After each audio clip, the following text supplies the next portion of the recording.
Selamat pagi jemaat sekalian yang dikasihi oleh Tuhan. Kita bertemu lagi di acara renungan pagi pada pagi hari ini. Dan sebelum kita merenungkan sebagian firman Tuhan, kita akan masuk di dalam doa. Mari kita berdoa. Tuhan Yesus, terima kasih untuk pagi yang indah yang Tuhan berikan kepada kami, sehingga kami boleh bangun pagi dengan tubuh yang sehat. Tuhan, siapkan hati kami sehingga kami, Tuhan, boleh merenungkan akan firman Tuhan. Bukan hanya merenungkan, kami juga mau melakukan firman Tuhan.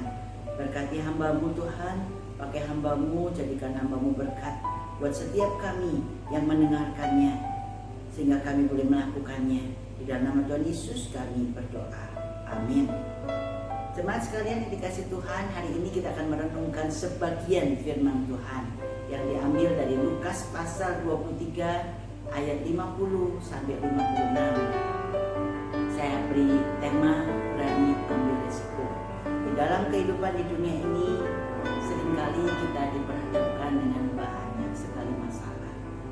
Pada saat kita menemukan masalah, bagaimana kita boleh menghadapi masalah ini, dan kita bagaimana kita mengambil risiko di dalam masalah ini. Seringkali kita tidak mau mengambil risiko, bahkan kita tidak mau akan masalah ini. Itu tidak mungkin. Pada saat kita hidup di dalam dunia ini, masalah itu terus bergulir, terus ada.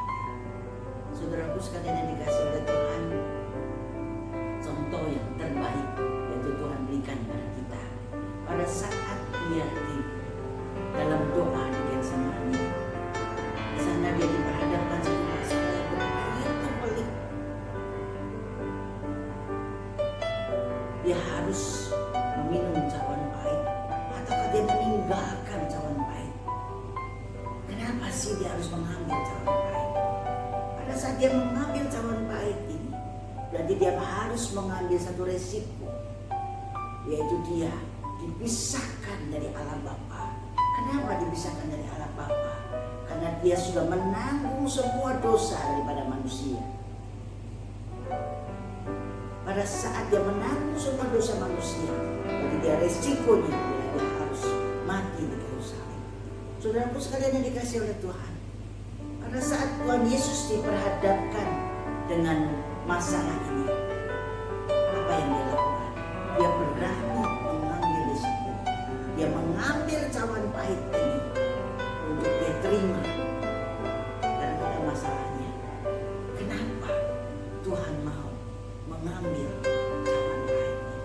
Cuma satu jawabannya. Karena begitu besar kasihnya kepada kita, sehingga dia mau mengambil cawan pahit ini. Dia mau dipisahkan dengan Allah Bapa. Supaya apa? Supaya kita diselamatkan. Saudaraku sekalian yang dikasihi oleh Tuhan, hari ini kita juga belajar satu hal mengenai seseorang, yaitu Yusuf dari Arimatia. Saudaraku sekalian yang dikasihi oleh Tuhan, siapa sih Yusuf ini? Yusuf ini adalah seorang majelis dari Arimatia. Kalau kita lihat awal hidupnya, awal kisahnya, secara diam-diam dia sudah menjadi seorang murid daripada Tuhan. Kalau kita ditanya kenapa sih dia diam-diam? Diam-diam itu berarti apa? Dia bisa menjadi seorang murid Tuhan. Kenapa dia takut menjadi seorang murid Tuhan? Karena imannya itu belum bertumbuh. Imannya itu masih cetek. Imannya itu masih dangkal. Tetapi setelah dia melihat apa? Melihat mujizat Tuhan, melihat apa yang Tuhan Yesus lakukan, melihat apa yang Tuhan Yesus berbuat, baik itu terhadap orang lain maupun terhadap diri dia.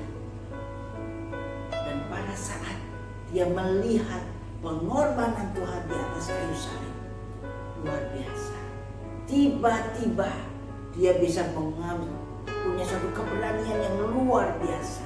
Kalau kita lihat di dalam ayat yang ke-53, luar biasa. Dia bisa berani datang kepada Pilatus untuk mengambil mayat daripada Tuhan Yesus. Itu suatu hal yang luar biasa. Yang tadinya diam-diam jadi seorang murid, tetapi sekarang dia berani datang kepada Pilatus. Itu suatu hal yang luar biasa. Kenapa sampai dia berani? Karena imannya sudah bertumbuh. Karena kasihnya yang sudah bertumbuh. Saudaraku sekalian yang dikasih oleh Tuhan, kita bisa melihat seorang Yusuf dari Arimatea. Seorang Yusuf dari Arimatea ini luar biasa. Pada saat dia tumbuh imannya, di situ kita bisa lihat, pada saat dia menghadapi satu masalah, dia berani ambil resiko. Dia berani. Resikonya apa? Dia dikucilkan di masyarakat. Resikonya apa lagi? Dia bisa dikeluarkan daripada kemajelisan. Tetapi dia tidak ambil pusing. Dia tidak ambil peduli. Yang dia tahu apa? Bagaimana dia bersikap sebagai seorang murid. Bersikap sebagai seorang murid yang mengasihi gurunya. Saudaraku sekalian yang dikasih oleh Tuhan, bagaimana dengan murid-murid Tuhan Yesus? Bagaimana dengan ke-12 murid daripada Tuhan Yesus? Mereka udah lari terbirit-birit, gak tahu mereka ada di mana. Kita bisa perbandingkan. Yusuf dari Arimatea juga murid Tuhan Yesus. Ke-12 rasul ini pun juga murid daripada Tuhan Yesus. Kenapa mereka bisa lari terbirit-birit? Karena iman mereka juga dicatat. Iman mereka juga dangkal. Seperti apa? Seperti Yusuf yang dulu. Tetapi setelah Yusuf itu imannya bertumbuh. Dia berani ambil resiko. Begitu imannya bertumbuh, kasihnya pun mulai nampak. Dia berani ke Pilatus, berani merawat Tuhan Yesus yang adalah seorang kriminal dan yang sudah dieksekusi. Dia berani ambil risiko. Di situ kita bisa lihat nampak kasih daripada Yusuf. Dia mengafani, dia menguburkan Tuhan dengan begitu layaknya. Dia sampai mengorbankan uangnya, memberikan kepada Tuhan kuburan yang baru. Saudaraku sekalian yang dikasih Tuhan, kalau kita ditanya oleh Tuhan, bagaimana keadaan engkau? Apakah engkau mengasihi aku? Saudaraku sekalian yang dikasih Tuhan, kita bisa melihat kalau kita sungguh-sungguh mengasihi Tuhan, yaitu pertumbuhan iman kita. Kita berani ambil risiko di dalam kehidupan ini. Pada saat kita beriman kepada Tuhan, kita bisa lihat saat ini di kehidupan kita, banyak orang yang tidak punya makanan, banyak orang yang sudah di PHK. Gimana kita? Apakah kita ambil peduli dengan mereka?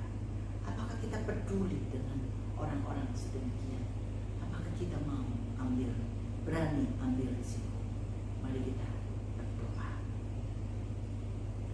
Bapa kami yang di surga, terima kasih Tuhan untuk contoh yang Tuhan berikan kepada kami. Pada saat iman kami bertumbuh, secara otomatis kasih kami pun bertumbuh. Pada saat kami Tuhan mengasihi, kami pun diperhadapkan dengan sekeliling kami. Apakah kami juga mengasihi orang-orang yang saat ini tidak punya makanan, yang saat ini sedang di PHK oleh karena virus corona ini?